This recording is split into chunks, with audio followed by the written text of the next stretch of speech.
Football is coming home. ইংল্যান্ডের এই বেদ বাক্যটা আজ জীবনের আক্ষেপ হয়ে রইল।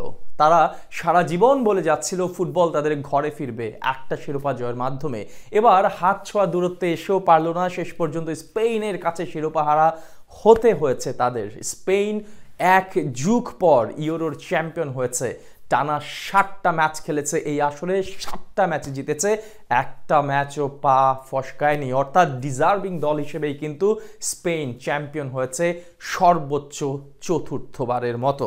স্পেনের এই দলটা বদলে যাওয়ার নায়ক একজন ছোট্ট ছেলে, একজন তরুণ ইয়ামাল, যার ছোঁয়াতে পুরো দল উজ্জীবিত হয়ে গেছে।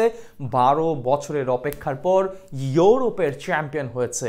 এই প্রায় 1.5 দশকের অপেক্ষার প্রহর তারা যেভাবে ফুরিয়েছে সেটা সত্যি প্রশংসার, সেটা সত্যি বন্দনার। প্রায় 1.5 দশকের অপেক্ষা, হারানো ঐতিহ্য ফিরে পাবার আকাঙ্ক্ষা, কত অপমান আর লাঞ্ছনার জবাব দেওয়ার পালা। স্প্যানিশদের সেই সোনালী যুগের অবসান হয়েছিল 2010-এর দিকে।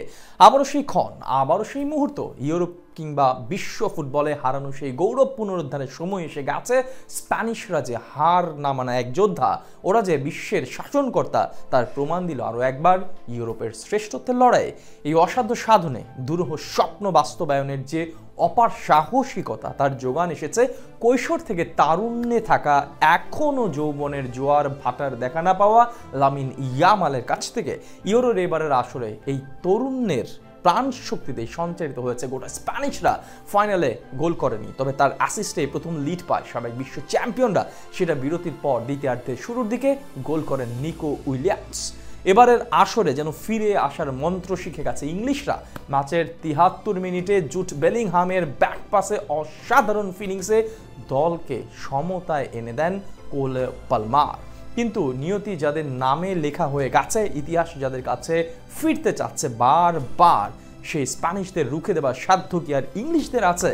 Football is coming home. ইংলিশদের এই বেদ বাক্যটি আরও একবার ব্যর্থ। Football is not coming home, football is going to be Spain. নির্ধারিত সময়ের মিনিট 4 বাকি থাকতে সেই কাঙ্ক্ষিত গোলের দেখা পেয়ে গেল।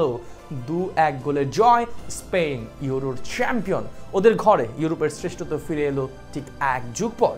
আর প্রথম দল হিসেবে সর্বোচ্চ 4 বার ইউরো জেতার অনন্য কৃতিত্ব দেখালো স্পেন যেভাবে এই আসরটা খেলেছে, টানা 7টা ম্যাচে জিতেছে, তারাই ডিজার্ভিং চ্যাম্পিয়ন। নিশ্চয়ই বিশ্বকাপের আগে এই ইউরোর তাদের পারফরমেন্স তাদেরকে স্বপ্নিল যাত্রা দিবে, বিশ্বকাপে অনুপ্রেরণা দেবে, এবং সেখানে তাদের সবচেয়ে বড় তারকা হয়ে থাকবেন লামিন ইয়ামাল। ছোট্ট এই তরুণ কিভাবে একটা দলকে বদলে দিয়েছে, কিভাবে একটা দলকে সাহসিকতার পরিচয় দিতে শিখিয়েছে, কিভাবে একটা দলকে সব হারিয়ে সব বাধা ঠেলে চ্যাম্পিয়ন করতে পেরেছে, তার উদাহরণ হয়ে থাকলো ফুটবল বিশ্বে এই ইয়ামাল।